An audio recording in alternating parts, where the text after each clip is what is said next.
How's it going, everybody? MyCupOfTea here, back in another reaction video, and we just watched a video on like a little introduction on the Space Marines. So I know how they came to be and like a little bit about their process, like the recruitment process. I know a little bit about it, but this video that we're about to watch will go more deeper into the recruitment and the creation. I guess kind of like a repeat, but probably more like deeper into it. I'll learn more about the Space Marines because I think that's like the main faction, legion, group that humanity has. That's like their best chance on fighting back against the evil forces out there. The Chaos Gods, the Tyranids, the Orcs, the Dark Eldars, all of them.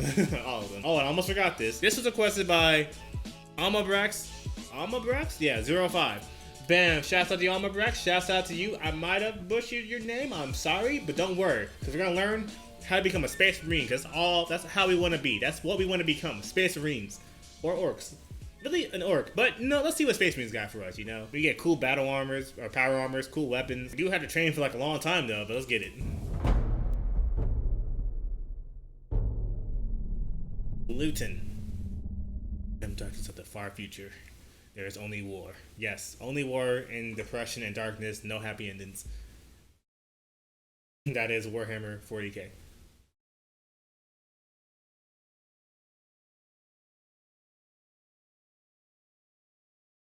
Supposed to be sound.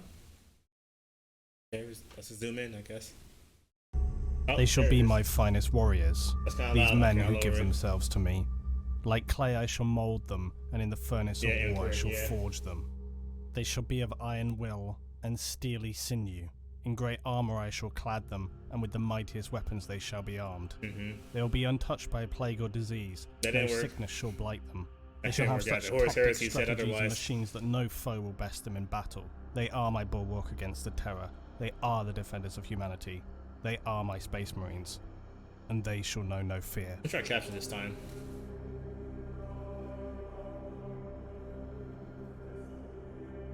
Last video I didn't put on captions. There's some names you threw out there. Space Marines are humanity's most elite fighting force.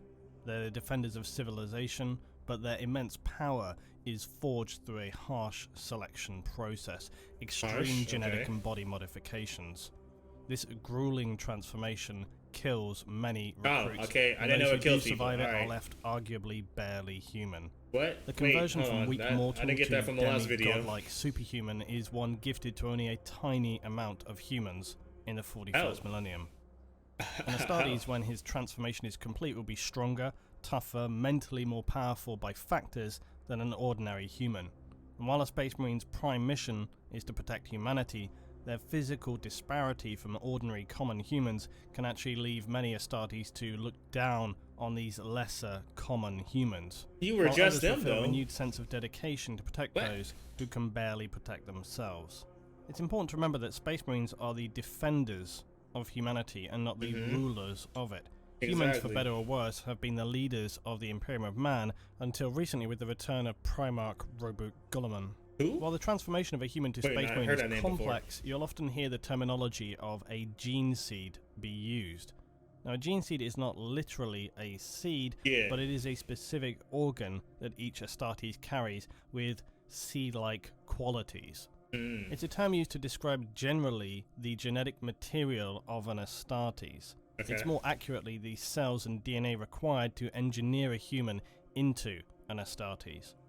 The gene seed, more specifically though, refers to the Space Marine's progenoid glands, and the clue is in the name there when you think of progeny. These organs in a Space Marine respond to the other genetic implants they have and replicate DNA. Essentially, they are, in a manner of speaking, an asexual form of reproduction, which is why when a Space Marine is fatally wounded on a battlefield, an apothecary will fight to recover his gene seed.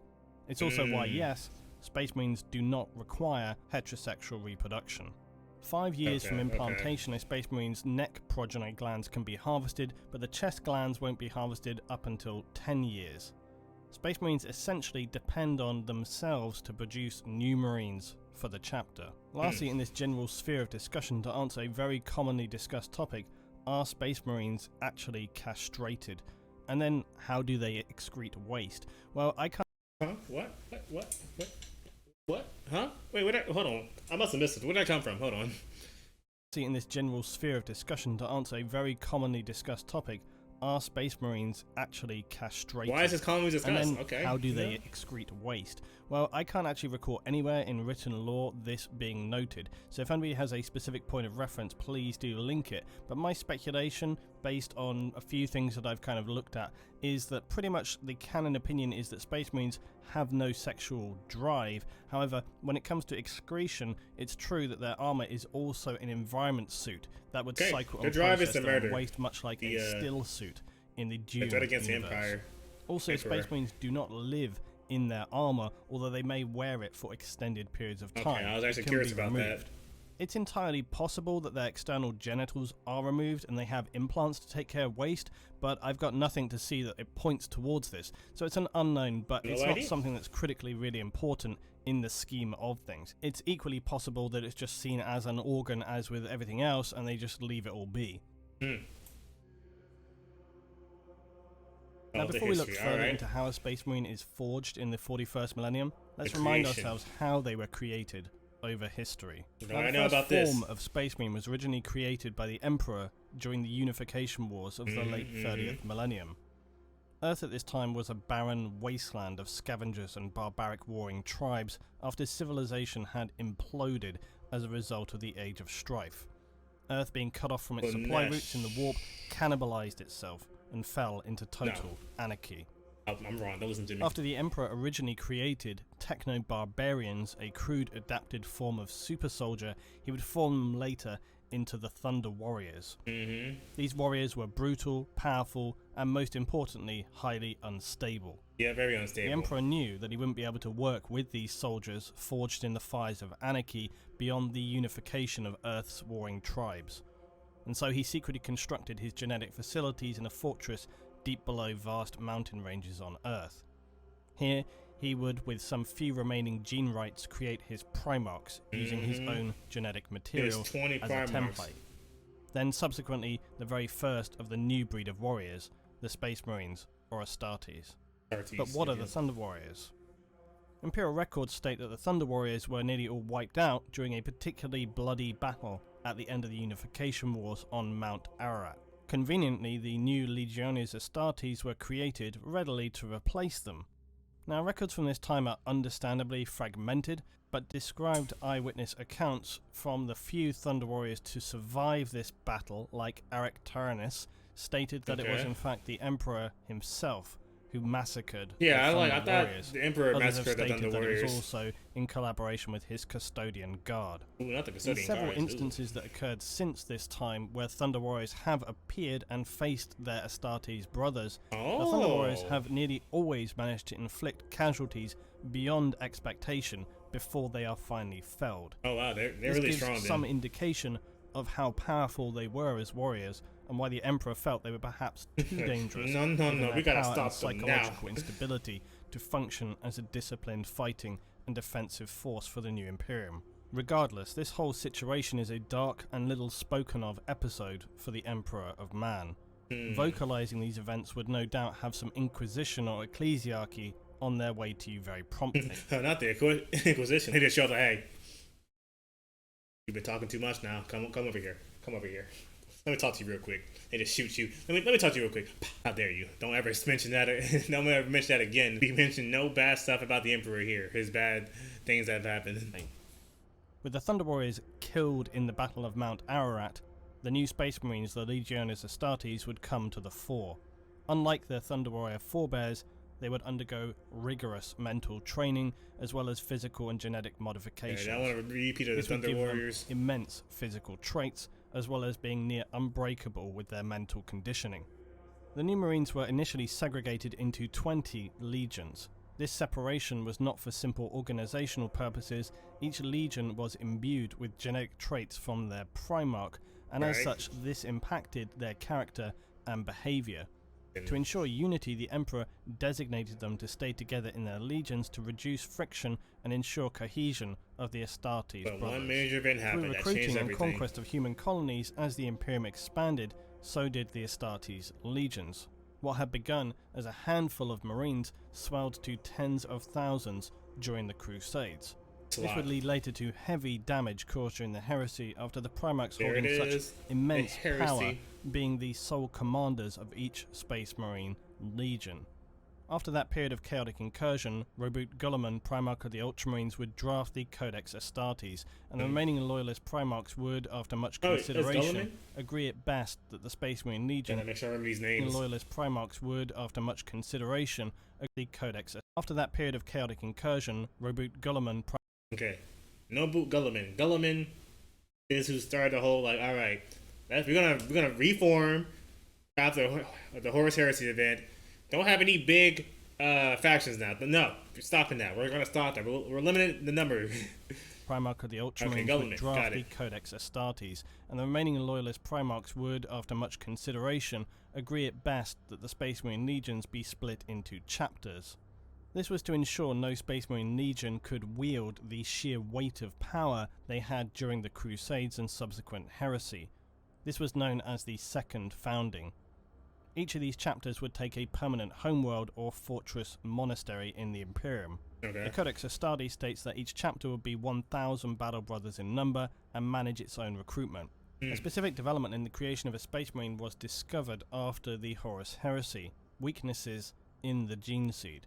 Now, as I previously explained, the gene seed is the core biological component in the creation of a Space Marine. Yeah, very important. During the Heresy, Space Marines were created on a massive scale. And as with any biological replication process, if you do this on a large scale, then mutations and errors can occur in this DNA replication. So another result of the implementation of the Codex Astartes by Guilliman was to slow the process of creating a Space Marine, to more closely monitor their genetic material and the material implanted within new recruits to ensure purity and expunge defects. Guilliman would also establish core genetic banks on Terra to ensure a stock of genetics existed. These pure sources would provide new material for the foundings of Astartes chapters and also prevent any further contamination. Okay. Oh, the recruitment. All right.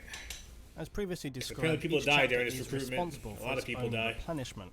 It chooses where and how to locate potential Space Marine candidates. Yep. Many will recruit solely from their own homeworld, but others will reach out to hive worlds of the Imperium to locate powerful and resilient fighters searching out there showing for promise these fighters and an unnatural ability in combat, even potentially recruiting from gang fighters in hive cities.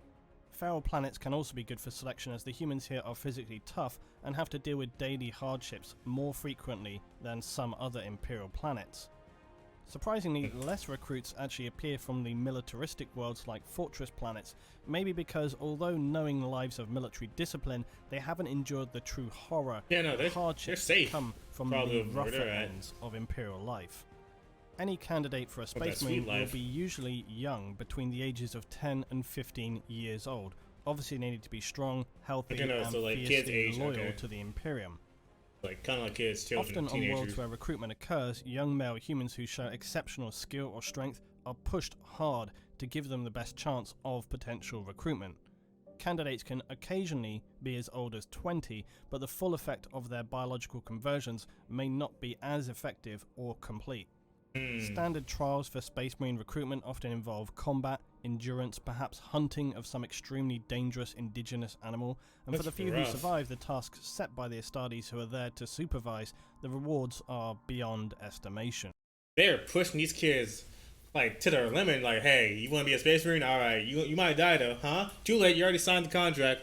Now go over here and train with your life on the line. Train till you can't train no more, and then you pick yourself back up and train again. It's difficult to describe just how revered Space Marines are to ordinary citizens of the Imperium. While they wouldn't be directly worshipped, they are certainly individuals with godlike reverence and awe. Many humans in the Imperium will go their entire lives without ever even seeing an Astartes, and they may only arrive on an Imperial planet once in a generation. On some worlds, they are even somewhat mythical. So for a family on an Imperial world to have their son chosen for Space Marine that's a high honor. That's a high honor for them. Would be an honor beyond imagination. Thank you. But from some perspectives, bittersweet, in as all likelihood they may never see them again once they have been accepted. And in very high possibility will probably die in later processes. But it's nonetheless the highest honor to serve the Emperor and the Imperium in this way. and would no doubt lead to adulation, even possible special treatment for families after the fact. Ordinary citizens understand that to be accepted for the conversion to the Astartes, the Emperor's chosen warriors, is nothing short of becoming a demigod. Then again, you could just as easily have been recruited from a hive world full of daily extreme violence, and your gang was just forcibly made to participate in the trials, and you were simply the only one left alive at the end. So that's your flip side of the coin. Pray you never seek acceptance trying to get people. To the Grey Knights. I'll cover that later. What was wrong with the Grey Knights? Despite all the physical and mental requirements for candidacy, another element is... I use that picture for one of my thumbnails. She is from... No, it's not an Inquisitor. It's on the tip of my tongue. Is that the Sisters of Battle? Is that her? Is that one of them? I think. Maybe? Yes, I think so. Despite all the physical and mental requirements for candidacy, another element is spiritual purity. In the 41st millennium, Imperial society is heavily religious, worshipping the God Emperor, and most importantly, decrying the ruinous powers of chaos. Chaplains and the ecclesiarchy will continually monitor society around Astartes' recruitment sources to ensure that there are no signs of taint by the dark forces of chaos. You ain't tainted, right? Alright, good. I'll be watching you. With the easy part over, the selected candidates, now known as aspirants, will begin the ritual process of becoming a Space Marine. Okay. This may be a formal process of reciting scripture, or it could involve further trials. These could take place on the homeworld or result in immediate departure for the aspirant. Each chapter has their own private and guarded initiations. Some of these can be heavily traumatic and are usually significantly harder tests designed to break those who show even the smallest cracks of weakness. These trials for the young aspirants may even include ritual slaughter, scarification, even amputation and bloodletting. Why? It's all designed to prove their commitment, loyalty, and unwavering faith in the Astartes chapter. I don't think I'm good. Some aspirants do not pass this phase of testing physically or mentally. Whoa, they don't pass it? That's crazy. Aspirants will continue periods of testing and examination as well as actual live combat during their period as a recruit for the Space Marine chapter. And some of these trials may be cleverly disguised as coming-of-age rituals, other celebrations some more combat-based.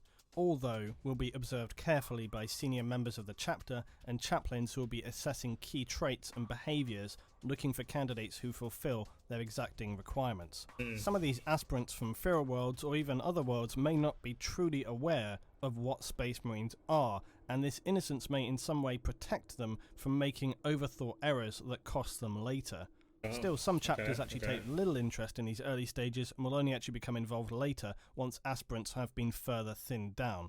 The whole process is a physical and psychological minefield. Some challenges could be unachievable, while others the simple act of survival is enough to merit approval to progress to the next stage. Move on next stage. All the tests put to Space Marine aspirants are designed to test every element of their being to the limit and expose any weaknesses that are present, as well as learn about how they handle and make judgments on situations they are presented with. I understand, because when you're actually a Space Marine, you're out there fighting. You're gonna be seeing some wild things out there. They want to make sure you're ready for anything. You can experience anything, see anything. It's gonna be crazy out there. It's a crazy world out there when you're a Space Marine, I feel. While the recruitment age for these aspirants is undoubtedly young, it's worth remembering that the nightmare environment of the 41st millennium is undoubtedly very harsh, and so growing up and becoming an adult quickly is something which many learn to do, and so their age shouldn't necessarily dictate your judgment of them based on our current period in time. What happened to her? It's fine. Standard Astartes trials for these young recruits can include knowledge of self. Astartes look at recruits' mental strength equally to the physical. The horrors they will face in their lives as a Space Marine, despite later conditioning, require the strongest character in a recruit to be successful and worthy. They may use a chapter librarian to impose psychic horrors on a recruit to see if they survive the nightmares they're forced to witness. He may be forced to take drugs and face the worst parts of his own psyche. The stress and trauma of this trial can often physically affect their bodies as well, so in many ways this becomes the ultimate test for recruits. Completion of this trial will undoubtedly fundamentally alter the young recruit forever. Some chapters, like the Imperial Fists, consider this kind of mental testing especially important, but do so by exposing their recruits to literal physical pain, and we use devices like the subtly titled Pain Glove. These hook into What is the the nervous pain system glow? of the recruit and inflict horrific pain, but also maintain their consciousness well past what a normal individual can handle. Oh no. The result will either be a mentally toughened but probably scarred individual, or a complete mental breakdown and death. There's no safety in these tests. They said, all right, ball out. If you don't pass it, then you just die. I don't care. There's no medical staff on. Like, there's no one on standby checking for these people. It's like, all right, he didn't make it. Oh well. Next, bring the next one here. That's hey, Space Marines, crazy life out there. Warhammer. An obvious and standard test for many recruits is exposure. Most worlds of the Imperium have unforgiving environments, and so sending out recruits into these wastes with little to survive with is an easy way to tell who is strong enough as a candidate. Space Marine apothecaries can rebuild damaged individuals, so the test is less of can you survive without consequences, and more simply, can you survive? Oh, okay. Many worlds are severely irradiated, frozen wastes, toxic wastelands, or ashen wastes, where planets have suffered total ecological collapse. Alternately, a planet could also be a literal jungle full of horrific creatures, small and large, ready to tear you to pieces or just melt your face off. As stated, the test is simple: survive for a set period of time. It will also likely involve some object of crossing a distance from A to B, so as to avoid recruits just digging a hole somewhere and sitting in it until time has elapsed. Alright. Some of the tests could well be impossible to complete, and are simply assessing who can survive longest or travel furthest before dying or near death. That's a crazy trial right there. Are known to favour exposure testing. A fairly self-explanatory trial. Duel? Recruits are pitted against one another simple. in one-on-one combat. When the last few remain, the assessing Astartes will usually halt the assessment. It's not to the death, right? The type of duel could vary between armed or unarmed combat, consecutive combat, or recruits switching out on completing rounds. There is one constant though, and that is it's always a fight to the death. I said no! I said no! It's not to the death, right? Of course it's to the death. Why? Why kill? You're recruiting people. What is this? You know, I don't think I want to be a Space Marine anymore. Constant though, and that is it's always a fight to the death. Again, apothecaries are able to heal most ordinary human wounds with ease, so these fights are often fairly no-holds-barred brutal affairs. Dang, you said amputation and heavy trauma being the norm. Unsurprisingly, duels are the Blood Angels trial of choice, but others such as Dark Angels, Imperial Fists and Space Wolves also put this trial to their recruits. War is life in the Imperium, and although some worlds know this more than others, planets used for recruitment usually have some form of regular combat going on. This trial is less a trial and more a means of assessing potential candidates. What The did the Grey studies may Knights do have then? Now I'm observed scared. head-hunting particularly strong champions, or they may watch them from orbit, observing infighting between tribes on Imperial feral worlds. In this trial, recruits are tasked to head out into their homeworld and slay a beast for causing chaos or harm to their world. That sounds like the best one Imperial so worlds far. host highly dangerous life forms or worse, orc infestations. The recruit must go out alone, or sometimes in small groups, and return with their captured hunt, often alive. With these group hunts though, the nasty twist is that there can only be one successful recruit, so they could turn on each other, break off alone to achieve or steal victory. I personally question the validity of this test. Why? Fighting to the death to show strength over others seems I thought it would be the easy one, setting out like as a simple group, one. but then betraying other recruits seems to go kind of against the traits Astartes look for in recruits. That's stupid. Why would you do this? Why would you On fight returning against each home, other? they'll be required to slay their successful hunt in a ritual in front of their community before being led successfully away in the throes of glory. Was that the Horus Heresy event right there? Again, like, why would you want to go out, capture a beast together as a cohesive? You like, hey, we're bonded. We're going to capture this beast. All of a sudden, all right, now turn against each other, huh? Only one recruit shall pass. Why? Did we not? Why would you do this? There's no reason why you should do that. It makes no sense. What does that test you on? How to be a bad person? I don't get it. Are you going to betray people in the Space Marines? Is that what happens? Is that what goes on in the Space Marine life? You betray each other? In front of their community before being led successfully away in the throes of glory. Sorry, that was just stupid. Lastly, the quite vague challenge trial. Okay. And this is exactly what it is. Some form of probably unsurmountable challenge. Okay. This could be to attempt to fight a full-blown Space Marine in combat. You're done. An impossible task, you might imagine, but usually remember, this is the 41st millennium and bizarre occurrences are abound.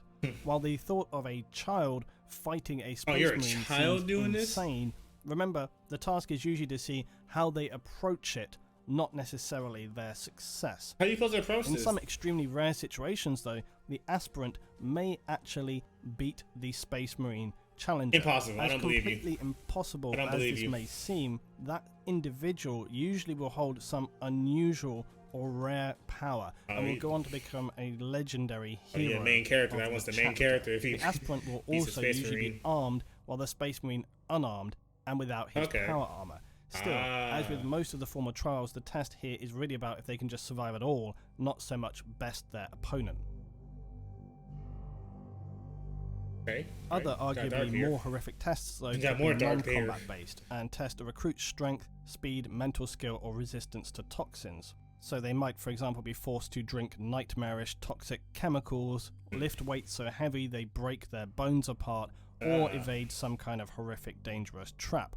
Recruits deemed to have succeeded by whatever standards, however unlikely, will then be restored by chapter apothecaries. Ultramarines and again Imperial Fists will dangerous trap. Recruits deemed to have succeeded by whatever standards, however unlikely, will then be restored by chapter apothecaries. So if you like pass that challenge test, you get to be healed. If you don't, you just die. What? What? All these trials are bad. These are all, I've not heard of like a somewhat good trial. I thought the duel would be a good trial because you just fight each other. No, it's to the death. Everything is to the death here. Why? Ultramarines and again Imperial Fists favour these trials. Clearly, a great many recruits will not survive this stage of assessment, but even those who fail to be accepted but by some miracle survive will usually be heavily respected for having done so, not just by their families and friends, but by the assessing Astartes. Having done no wrong but maybe just not made the cut, these surviving but unsuccessful aspirants who were assessed on their home world may return to their former communities, a rare occurrence. No, heal me. No, I don't care, but heal me. I don't care if I live but didn't pass it. Heal me. Don't. No, heal me. They may continue on to serve the chapter as a serf, a menial but loyal servant who takes personal care of, say, a Marine's armor and weaponry. Those returned to their homes are extremely few, but surprisingly are not perceived as failures. It would be made clear to all that having just survived, they have shown sheer strength and integrity as an Imperial citizen. They would then likely go on to become a strong leader for that world as Imperial Guard, Planetary Defense Force, or some other leadership. Okay, so if you do live, you get neophytes? What is this? Successful aspirants will now become neophytes. They will move on to the next stage, where they'll begin the early stages of conversion to a full Space Marine, with the initial implantation of the gene seed and chemical adaptation of their genetically enhanced organs. This could mean immediate departure with a Space Marine brother to the next phase, or it may be that they are allowed to celebrate in their home community before departure. A very huge moral boost for the Imperial community there, and also to help reinforce Imperial values and loyalty. To be able to say your community gained a successful Astartes recruit is no small thing, and statues, paintings, songs and stories celebrating if that happens. For many years, my boy did it, if not generations to come. Neophytes will be expected to engage in training for combat as well as other mental training, as well as following chapter lore. If a neophyte should break chapter lore through ignorance or unthinkably by deliberately doing so, they will expect severe punishments. A neophyte breaking chapter lore will not simply be thrown out, they would likely be mind scrubbed, live out their lives as either, best case scenario, chapter serfs, being menial servants, or worse, forcible amputation and body conversion to life as cybernetic drones and slaves as servitors. They take it seriously. Successful neophytes don't break the laws, guys. Begin conditioned to be implanted with their gene seeds and relevant genetic enhancements. Space Marines must be male because the gene seed is only compatible with male hormones and genetics. Oh, wait, hold on, that's important. Because the last video I was like, are there males and relevant genetic enhancements? Space Marines must be male because the gene seed is only compatible with male hormones and genetics. Okay, alright, answer so my no, question. You won't see female Space Marines. The neophytes also need to be tested for compatibility. I'm always kind of surprised that this doesn't happen before the recruitment trials, but yeah, anyway, you would think they should so they're be tested for compatibility. So what if you fail? Otherwise, as with organ transplants, rejection would be fatal for the neophyte. Even with this testing, it can still happen later down the line. They will then further have their mental strength checked before implantation of the gene seed begins to ensure that they are in no way compromised by the forces of chaos. Initiates. Okay. This is wow. Okay. If all these criteria are approved, the neophyte recruit will now become a Space Marine Scout, or in some cases a full Space Marine Initiate. They will live isolated in the Space Marine Chapter's Fortress Monastery on the homeworld, save for any approved missions. The individual will be tutored on battle methods, tactics, psycho-conditioning, values, and the history of his chapter. The reason these early Marines are titled Initiates is because it is still unknown as to whether they will even survive to the final end process of becoming a full battle brother. 19 organs grown from the chapter gene seed will be implanted to the neophyte Initiate. Some are transplants and others are grown in the trainee Marine's body. The gene seed will also adapt and change and grow the individual's body to become the giant size of a Space Marine, towering over ordinary mortal humans. Much of the body chemistry will be fundamentally reworked during this time, and the gene seed contains genetically engineered viral machines which rebuild the body to the template created by the Emperor. Any implant has a potential to fail, and this rejection will automatically end and probably kill the Initiate. If it fails, you're done. You will die. This further thins down the number who survive to the end of this arduous process. In brief, the 19 implanted or grown organs to become a full Space Marine are as follows. First, a secondary heart to increase blood supply and capacity. It can also pump steroids and extra adrenaline for battle situations. The os modular or iron heart. This strengthens and grows the skeleton of a Space Marine so that his bones will contain a ceramic-based mineral which is added to an Initiate's diet. I already know about the Space Marine skeleton will be exponentially stronger than a normal human. The rib cage will have become fused to a solid bone plate, providing extra protection for internal organs. It's good to hear it again. The Viscopia is implanted within the chest cavity, and this increases skeletal muscular development, essentially muscle density.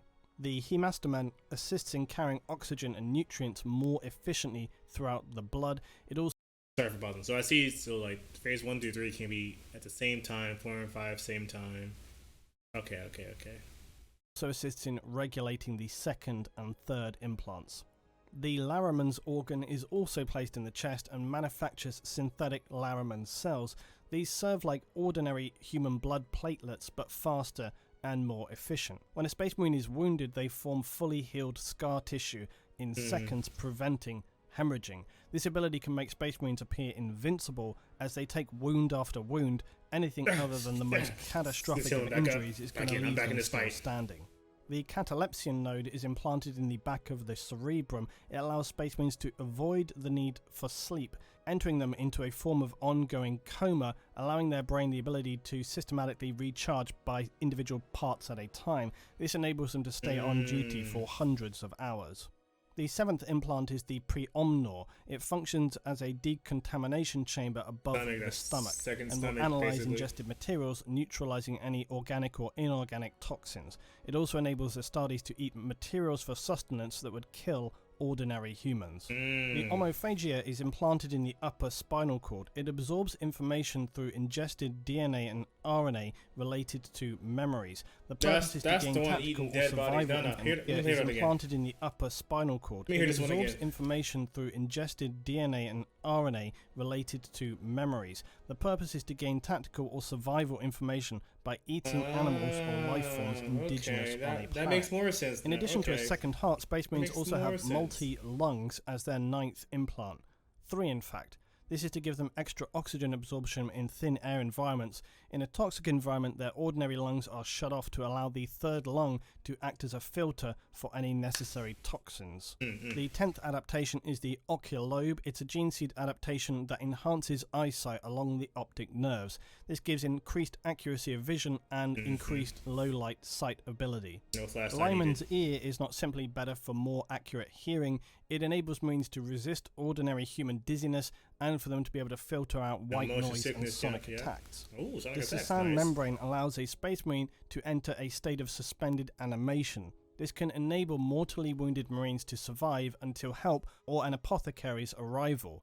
This hibernation period has been known to be able to last for anything as long as half a century. Melanochrome alters the pigments in his skin cells, allowing Astartes to shield himself from dangerous radiation and heat.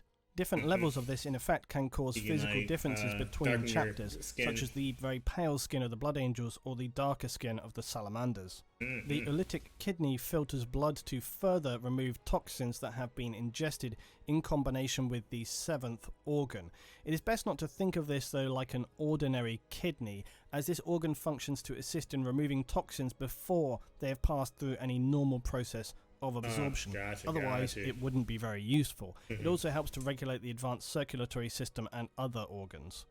The neuroglottis in the mouth allows a Marine to biochemically analyse things by taste or smell, or determine if something is poisonous or safe. No, that's not. Despite their advanced organs, this could still be very useful for a variety of purposes, and it can also enable them to track targets, much like a canine. The muconoid is implanted in the nervous system, and if activated through an external treatment, will cause the Astartes skin to secrete a waxy substance. This will cocoon them to protect them in situations of extended suspended animation, even the vacuum of space or other temperature extremes. The Betcher's gland consists of 2 glands implanted in the mouth.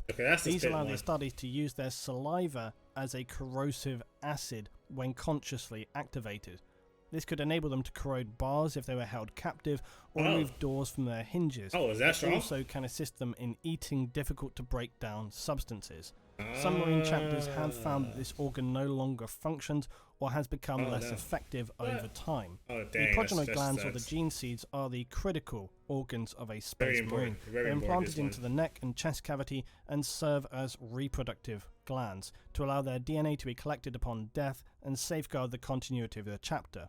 Apothecaries of a Space Marine chapter will cultivate germ cells from the progenoid glands to create the 19 organs of a Space Marine, or some of them, because some are grown within the Space Marine themselves. The final organ is the black carapace, otherwise called the interface. This material is implanted under the skin of the chest with the now shell-like ribcage. Fibered bundles then grow inward and interlink with the Space Marine's nervous system.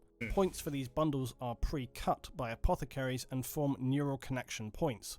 The function of these are to allow a Space Marine to interface with the heavy power armor, or as some would have you believe, the armor's machine spirit. These connections enables faster reaction and maneuverability. Without this, Space Marines would lumber around very much encumbered by the heavy armor they wear.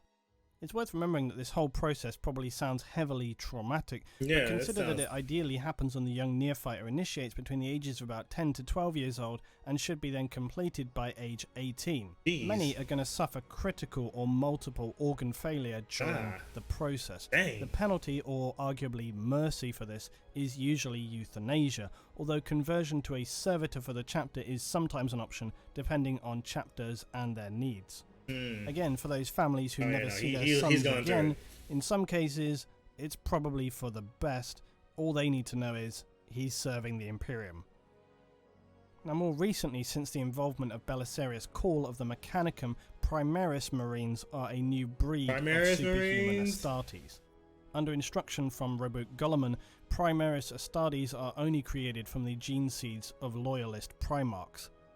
They contain 3 additional organs, and their gene seed is considerably more genetically stable. Gulliman had instructed Call to develop these new organs with the goal of creating the Primaris, and their additional organs are the sinew coils.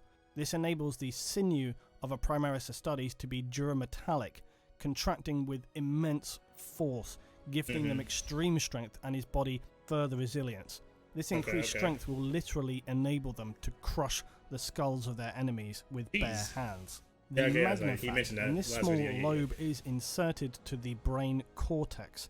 It secretes a hormone to increase the body's growth functions, with the goal of also intensifying further functions of the other implanted organs. Apparently, this organ is in fact half of the immortis gland, the god-maker gland of the Primarchs. For undisclosed reasons, Core was only able to discover the right half of this gland, not the full gland itself. So the left missing? half had been fully eradicated from Imperial records by either the Emperor himself or others unknown. And third, the Belisarian furnace. This organ lies dormant and connects to both a Marine's hearts. In times of immense physical stresses, it expels chemicals simulating combat stimulants, increasing the regrowth of tissue, bone and muscle. This is a short-term use organ and requires time to recharge after using. Okay. So if I wasn't talking that much during that portion, I was just like trying to like take it all in because there's a lot. Even though I heard it already, I just wanted to make sure I understood it. Most of the body parts again. That was a lot. Now, if this incredibly harrowing physical conversion is successful, the neophyte or initiate will have completed the arguably most challenging part of his transformation. However, during these changes, they will still be undergoing some of the most challenging training and assessment regimes humanity has ever known. Psychological and physical conditioning, subconscious therapy, and endless live battle training sessions. Their senses and mental abilities far exceed ordinary humans by the end of this process. Their mental toughness is beyond measure, and an Astartes will essentially ignore pain and environmental conditions. An Astartes will assault enemies who, to simply look upon, would make an ordinary human suffer a complete mental break. Many, through endless conditioning, will develop photographic memories. Much of this round-the-clock therapy will also neutralize any latent character flaws and create stable, highly single-minded warriors. This endless mental and physical indoctrination will also teach and reinforce high respect for authority and to expertly carry out orders. With that said, it's important to remember that Space Marines are not mindless drones or clones. They are individuals, and while always following the rule of command, if a situation warrants it, they are entirely capable of disobeying orders if they believe it to be ultimately necessary. The consequences for this could be, and usually are, potentially highly severe. At the end of this process, the few successful young children who are pitted against one another and survive the ordeals to reach this point will be welcomed as successful young initiates, becoming full Space Marine battle brothers, Imperial Astartes, the greatest warriors in the galaxy. Astartes aging, though, does seem somewhat random, with some living even as long as 10,000 years. But given the fractured and strange nature of time in the 41st millennium, it can be really hard to put accurate expectancies on this, and many Marines who are not killed may reach at least half a century in age. It's no exaggeration to state that on successfully becoming an Astartes, these men would be far from what you would recognize as human. Their extended lives and nearly unbreakable bodies are truly no prize. Their lives from this point on are spent in the sole act of defending humanity and the Imperium of Man. Accepting that their lives will be lost in battle at some point in the future, probably in horrific circumstances, they'll never see anyone they had ever known in their lives again. Families, friends will die far before they even begin to think of such things. Space Marines are the protector. When they had ever known in their lives again, families, friends will die far before they even begin to think of such things. Space Marines are the protectors. Humanity in the 41st millennium stands on a precipice. We've known many horrors, disasters, and catastrophes, the ending of many worlds, but the next millennia will be the most critical. Threats surround humanity, some still difficult to gauge just how severe and if we can resist them. Our hope is in the Astartes, and the Imperium of Man, and the Emperor. With the Primarch Robert Guilliman returned, there is a glimmer of hope in the darkness. Well, that was... one more? Man never changes, so the war never changes. Did he mention the Great Knights? I don't know if he did or not, but that was kind of dark. I think we need to put some respect on the Space Marines name. I think I know why people like them now. I gotta put some respect on their names. They go through a lot just to become a Space Marine. Yeah, I thought when they said 10 to 15 in the last video, it was like, oh, different age. 10 to 15 means you're an adult. Well, kind of, because in like this universe, you gotta like grow up fast. You gotta like mature fast. You want to survive in this Warhammer universe.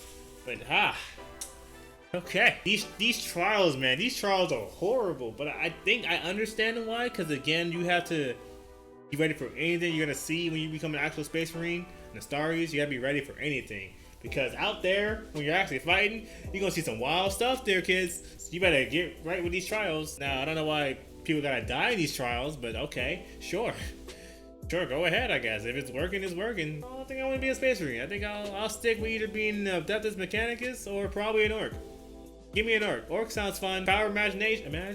And the fact that you have to like suffer through this when you're a child. You have to suffer through all this pain. This incredible pain. It's just, jeez. I can see why a lot of people would perish during the recruitment process, because they want you to perish during the recruitment process. They want you to die when you're doing these trials. They want you to. You can't tell me otherwise. So many things to the death, fight to the death, capture an animal or capture a beast, and then fight to the death again. I don't know. I think we need to stop. I was gonna watch one more Warhammer video, but I think I need to watch something a little bit positive, a little bit more fun. But that was a good video though. I learned a lot. Next time I see a Space Marine pop up on one of my videos, I'm gonna like bow and like thank you for your service. Thank you for your service. You've been through a lot. I'm sorry, my guy. I know you guys told me that Bricky made like every faction explained, every Space Marine faction explained. We're gonna watch that at some later point. But yeah, Space Marine, everybody. Space Marine. And this is just the recruitment process. I don't even know what they do actually out there when they're actually fighting. I don't know like what horrors they see. So yeah, this is gonna be fun. Warhammer is a fun world, a fun world to learn about. Dark, fun and dark. Well, hope you enjoyed my reaction. Hope you enjoyed the video, and thank you for watching. My cup of tea's out of here. Goodbye, man. RIP to people that perish during these recruitment process. Gosh, dang, man, they take this seriously. Dang, man, just dang.